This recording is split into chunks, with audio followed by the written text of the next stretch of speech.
हाय दोस्तों, आज हम लोग क्लास 10th का जो है मैथ्स के 2 अंकीय महत्वपूर्ण प्रश्न पढ़ेंगे।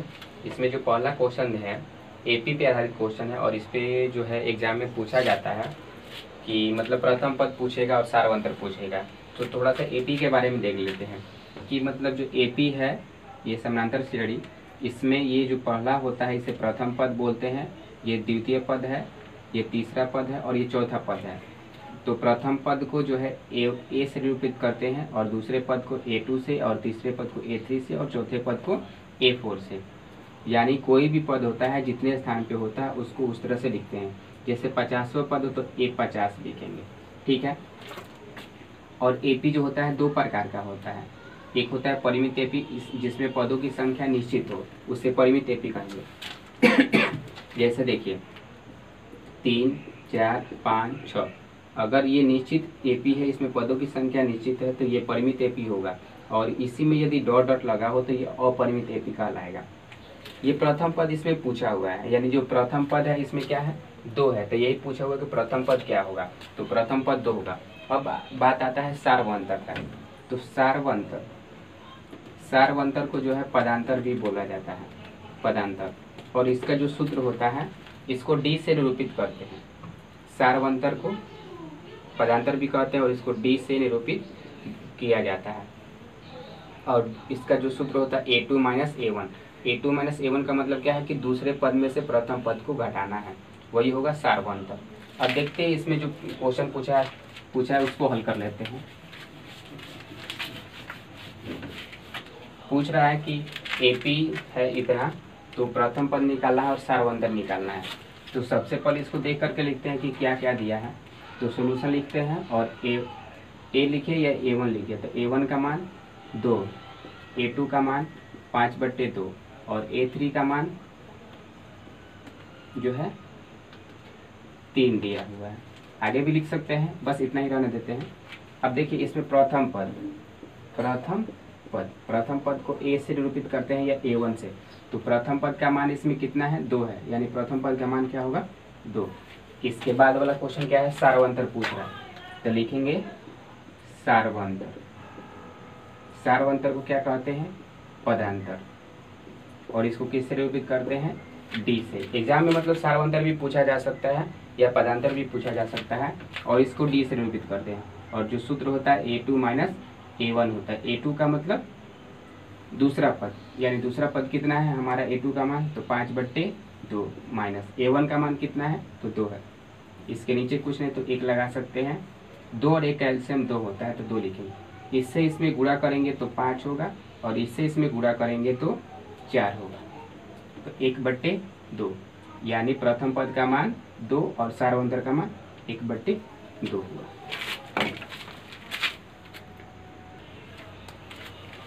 अगला जो क्वेश्चन दिया है द्विघात समीकरण पर और पूछ रहा है कि मूलों की प्रकृति बताइए।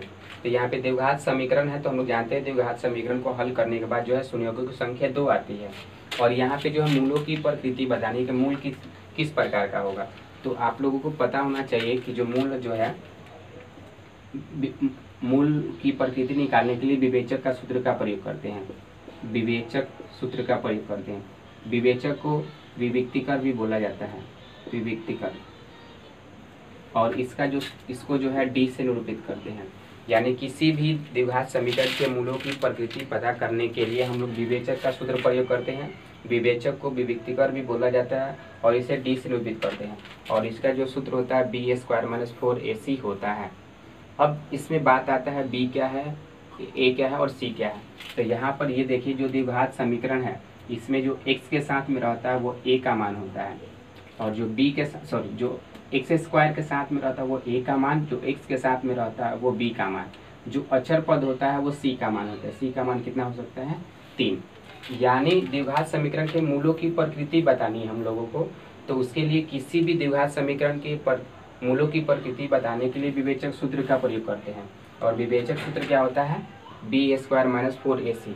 यानी इसमें BAC का बताना है कि क्या है। तो जो x² के साथ में रहता है वो A का मान, जो x के साथ में रहता है वो B का मान और जो अचर पद होता है वो C का मान होता है। अब देखिए यदि D का मान लीजिए D is greater than 0, D is greater than 0, यानी D का मान जीरो से बड़ा आ जाता है, अर्थात प्लस में आ जाता है, यानी कि 1 आ जाए, 2 आ जाए, 3 आ जाए, 4 आ जाए, यानी जीरो से बड़ा होना चाहिए। तो मूल जो होते हैं असमान होते हैं, यानी जो x का मान आएगा 2 को आएगा तो वो अलग अलग आ सकता है। फिर d इज लेस देन 0, यानी d का मान 0 से छोटा हो, d का मान 0 से छोटा हो तो वो जो होता है उसके मूलों का अस्तित्व नहीं है, यानी मूल निकालना संभव नहीं है, अस्तित्व नहीं है। अगर d का मान 0 आ जाए, d का मान क्या आ जाए, 0 आ जाए, तो वहाँ पे समान मूल होता है, समान मूल होता है। तो देखते हैं इसका मूल किस प्रकार से हो रहा है।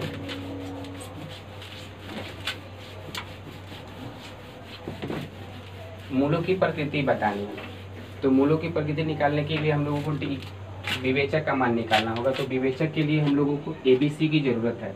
यहाँ पे A बराबर कितना है, 2, B बराबर कितना है तो -4, C बराबर कितना है तो 3, इसलिए D बराबर B² - 4AC। B का मान क्या है तो -4, लिखेंगे -4 का होल स्क्वायर, -4 गुण A का मान कितना है 2 और C का मान कितना है 3, 4 का स्क्वायर हो जाएगा 16, -4 दूना 8 और 8 3 का 24, यानी 16 में 24 जाएगा 8 माइनस में। अभी क्या बताए हैं कि यदि D का मान प्लस में आएगा तो मूलों का असमान अस्तित्व होगा, यानी मूल जो होंगे असमान होंगे, और D का मान 0 आ जाएगा तो समान मूल, लेकिन D का मान माइनस में आएगा तो मूलों का अस्तित्व नहीं होगा। लिखेंगे इसके मूलों का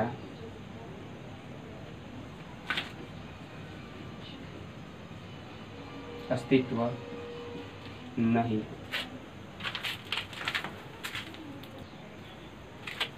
देखिए दोस्तों, अगला जो क्वेश्चन है इसमें दिया है कि सिद्ध करें कि √1 + sin A बटे 1 - sin A बराबर sec A + tan A सिद्ध करना है। तो इस प्रकार के क्वेश्चन को सिद्ध करने के लिए सबसे पहले LHS को लेते हैं।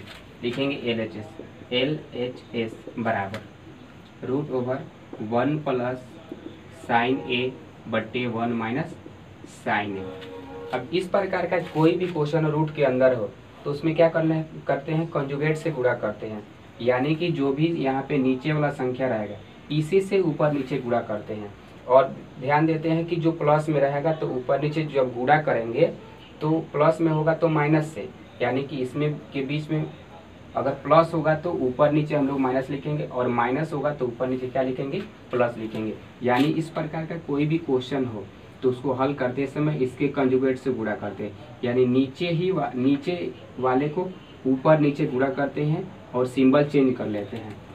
जैसे देखिए क्या हुआ, 1 + sin A बटे 1 - sin A, ये तो जो कहते हैं गुणे, क्या करते हैं इसके कंजुगेट से गुणा करते हैं, यानी कि 1 ये माइनस में है तो प्लस में हो जाएगा, 1 + sin A बटे 1 + sin A। अब यहाँ पे ऊपर से ऊपर गुणा करना है और नीचे से नीचे गुणा करना है।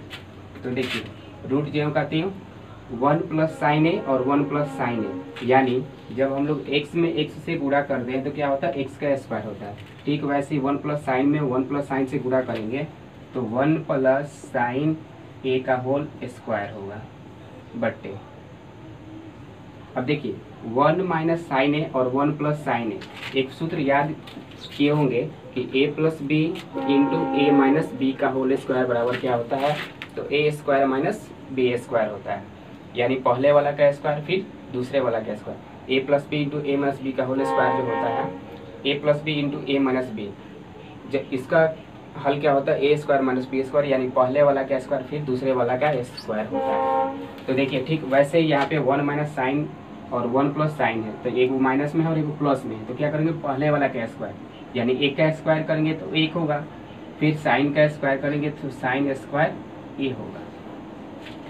उसके बाद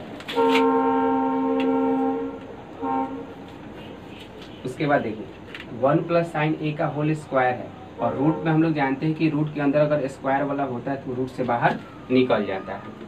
तो हम लोग और इसके बदले हम लोग क्या लिख सकते हैं, एक बार इसको रूट के अंदर लिख लेते हैं, कोई दिक्कत नहीं है। 1 + sin A का होल स्क्वायर बटे 1 माइनस कॉस स्क्वायर बराबर होता है 1 माइनस साइन स्क्वायर ए बराबर होता है कॉस स्क्वायर ए।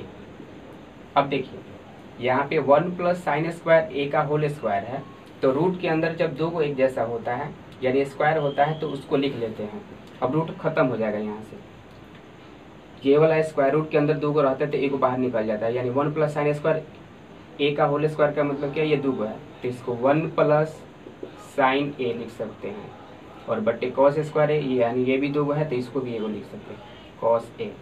अब यहाँ पे देखिए दोस्तों, यहाँ पे 1 प्लस साइन ए बट्टे कॉस ए है और हमको क्या सिद्ध करना है, सेक ए प्लस टैन ए है, यानी यहाँ पे प्लस में दिया है तो इसको दोनों को हम लोग यानी कॉस को एक बार ए के साथ लिखेंगे और साइन को एक बार कॉस के साथ लिखेंगे। क्यों, हमको टैन लेकर के आना है, तो टैन का सूत्र क्या होता है, साइन बट्टे कॉस, यानी साइन बट्टे कॉस हमको लिखना पड़ेगा और यहाँ पे जो दिया है सेक लेना है, तो हम लोग जानते हैं कि कॉस का उल्टा सेक होता है, तो इसको अलग अलग तो हम लोग लिख सकते हैं 1 बट्टे कॉस ए प्लस साइन ए बट्टे कॉस ए।